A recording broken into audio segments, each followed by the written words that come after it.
My name is Lisa, I'm a housewife and I work at the same time. I live happily with my husband Noah and my daughter Madison. On this day. Yeah, Lisa's stew is always delicious no matter when we eat it. Thank you. Mom, why do Madison and Mom eat it with bread, but Dad eats it with rice? I've always eaten stew with bread since I was young, rice just doesn't feel right to me. That's a true Japanese, so he eats his stew poured over rice. Hey, don't make it sound like we're foreigners. Bread and stew are delicious, right? You see, Madison, bread, well, it doesn't keep you full for long. A hard-working businessman like your dad can't make it to lunch on bread alone. It's true that compared to rice, you might get hungry faster with bread. Then, will you eat bread with me at night? Dad likes to eat his stew with lots of pepper. Yeah, you always do that, I know. When you add pepper, stew goes best with rice, not bread. So what does that mean? It means Dad loves rice. We were living a happy life as a family of 3. Then one day, due to Noah's job transfer, we had to move far away. I was worried about the psychological impact on young Madison, but... Bye, Marnie. See you again. Madison, you really get along well with Marne, don't you? Yeah, we became friends quickly and always play together. I see. I'm so happy to see Madison having fun at the new kindergarten. I don't quite understand, but if Mom's happy, Madison's happy too. Same here. When Madison is happy, Mom is happy too. I see. So there's a lot of happiness then. Yes, indeed. So much happiness. Madison quickly made friends with her cheerful personality, so my worries were unfounded. However, I was facing a new concern. That teacher is no good, too much of a weathercock, maybe because she's young. And I can't understand why the other moms praise her so much. Right, that teacher is a bit too opportunistic. Not saying anything to such a naughty child, like parent. I get it, totally. Right? Lisa, don't you think so? Well, maybe that's true. These people are my mom friends Cleo, Jovi, and Una. Cleo is kind of the boss of the various mom groups. Cleo's daughter and Madison ended up in the same class, and we often talk at the bus stop for the kindergarten bus. I was invited to their group line chat, but it was always full of gossip, which honestly left me feeling fed up. I tried to keep my distance and even set the line notifications to off, but... Oh, Cleo, Jovi, Una, good morning. So, the fish at that supermarket was surprisingly cheap.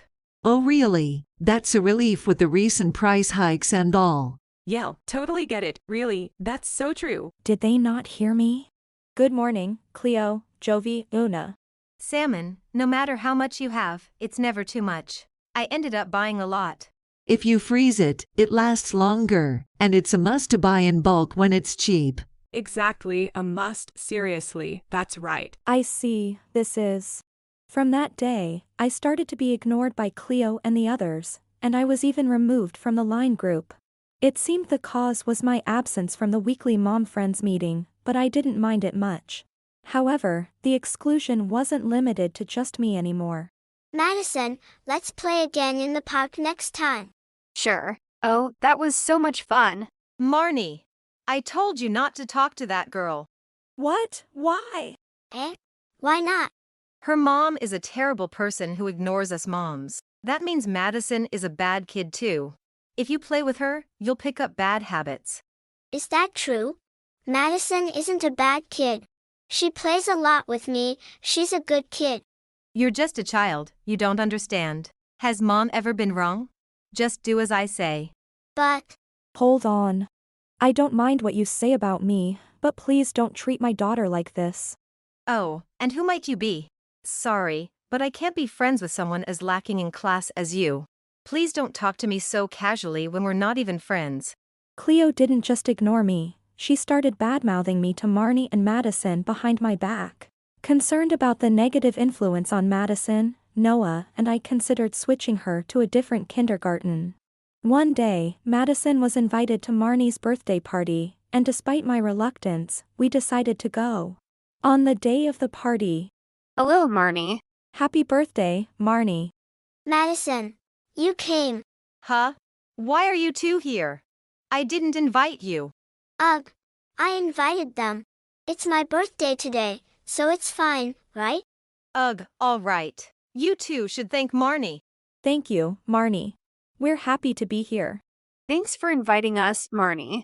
But you can't join the party without an invitation. You can come into the house, but you're not part of the party. Marnie herself invited us. Look, here's the handmade invitation she gave us. This is... Marne, what are you doing on your own? Marnie didn't do anything wrong. Why are you scolding her? Madison is right. We're here to honor Marnie's wishes. Marnie, happy birthday once again. Thank you, Madison's mom. So, did you two come empty-handed to the party? No present for Marne? Do you even care to celebrate? Oh, my bad, I totally forgot to bring it. Marnie, can you wait? Madison's dad will bring it over. Okay. Then let's play over there until then, Madison.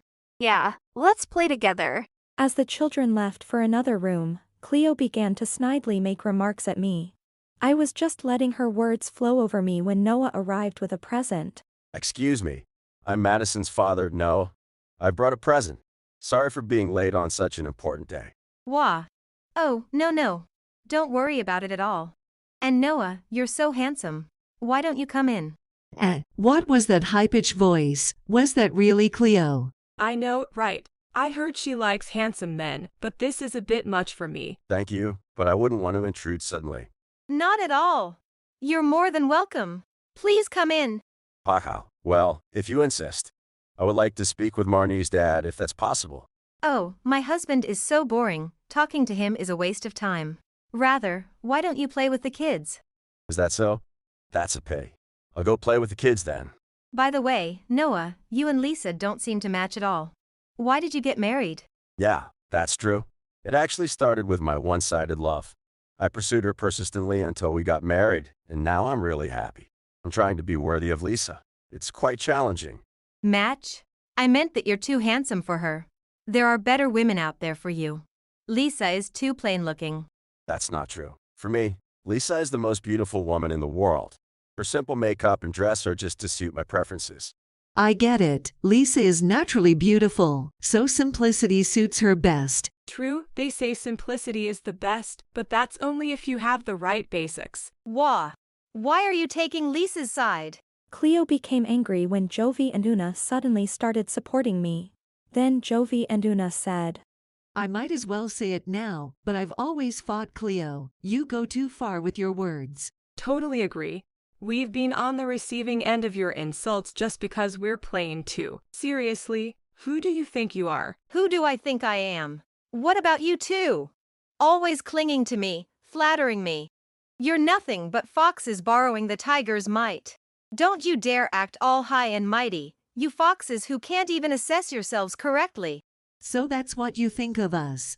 Thinking you're a tiger, how arrogant. You're not that noble, are you? All you do is bad-mouth others. You're rotten to the core. Don't joke with me. Who do you think was pleasing me all this time? You have no right to criticize me. If that's the case, then you have no right to speak ill of others. We just went along with your nonsense and now you've gotten too big for your britches. It's people like you that make society worse. Hold on, all of you, please calm down. There are children here, remember? Today is a birthday party, right? If you must argue, at least save it for another day. Shut up. Why are you intervening? This wouldn't have happened if you hadn't come. You and your plague-bringing family. As I tried to calm down the three who had started quarreling among themselves, Cleo became even more agitated. Hearing this, Marnie spoke up. Stop it, Mom. Why do you always say bad things about Madison? Marnie, listen, what Mommy is saying isn't bad-mouthing. It's just that you're mistaken, and Mommy is correcting you, okay? That's a lie. I'm not wrong about anything. Madison isn't wrong either. Mom, what exactly did Madison do wrong? I understand being upset when your friend is criticized, but Madison is the one who's wrong. For example, look, she kept her wonderful dad a secret all this time, right? Keeping secrets is wrong, isn't it? That's why Madison is wrong and a bad kid. Mom, are all secrets really bad? Yes, keeping secrets means you're hiding something shady. People who keep secrets are making a mistake as human beings. I see, Then what about you, Mom? Meeting a man secretly, doesn't that make you wrong too? You're keeping secrets, so aren't you also mistaken as a person? Wah! Marnie, what are you? Hey Cleo, what was that all about? You. I told you to stay in the room. Sorry, I just wanted to join the conversation. So, explain what Marnie just said. Explain. Oh, that. She must have mistaken me for someone else, or maybe it's a contractor. Or maybe it's just teenage rebellion, trying to annoy me. Don't joke with me. Do you really believe Marnie would say such a thing? Marnie said she's psyched. Don't think you can fool me with that. No, you got it all wrong. I really don't know what you're talking about. As Cleo was flustered by Ira's questioning, Marnie continued. Mom, you lied again. You really are wrong. You always lock me in the room to study while you go out to meet men. What? Cleo, you've been doing that. Locking up Marnie to go cheat. Are you even a mother? Why do I have to be accused like this? Just because I'm a mother, I'm not allowed to have fun?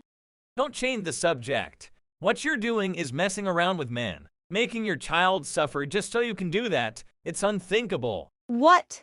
So, what? I have to live a constrained life just for my child. Does my whole life have to be devoted to my child? Don't be ridiculous. We're talking about reasonable leisure here. You were cheating, weren't you? No matter the reason, that's absolutely unacceptable. Ha, everyone does it these days. Even those two must be doing it. No way, don't drag us into this. Don't project your world-centric thinking onto us.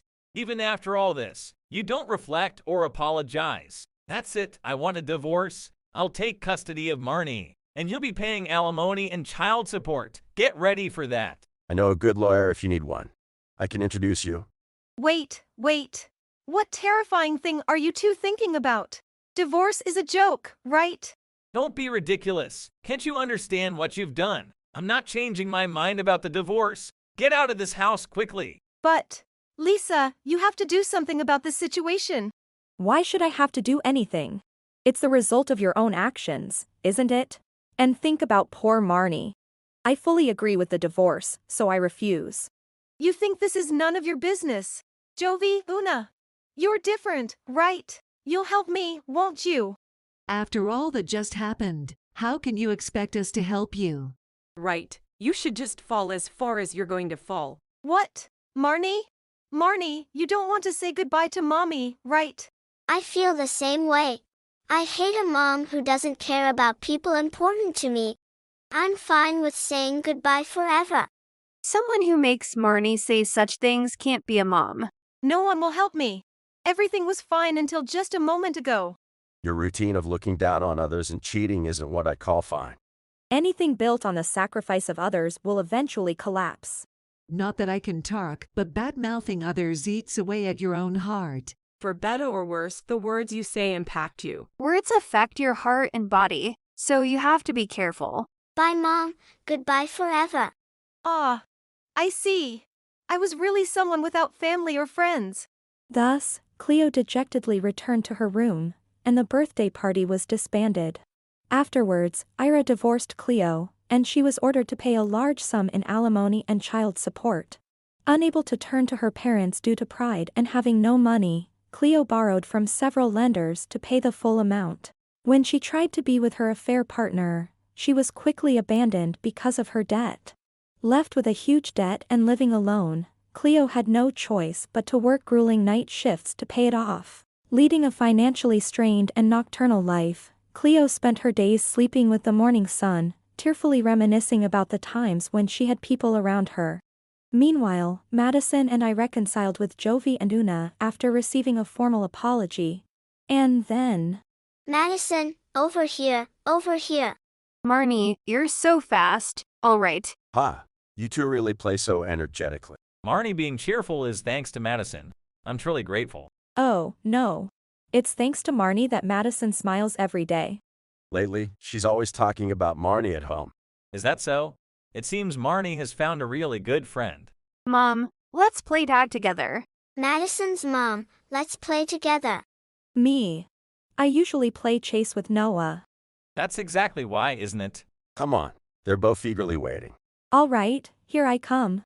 Since then, our opportunities to play with Marne and Ira have increased.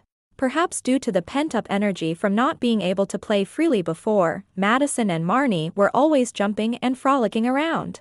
Ira, despite being busier, seemed soothed by the children's antics. Thus, our family continued to enjoy our lively days. If you enjoyed this video, we'd be thrilled if you subscribed to our channel. Subscribing means you'll receive notifications for new videos, keeping you in the loop with all our latest content. Your support is vital to our growth. Let's enjoy and grow together.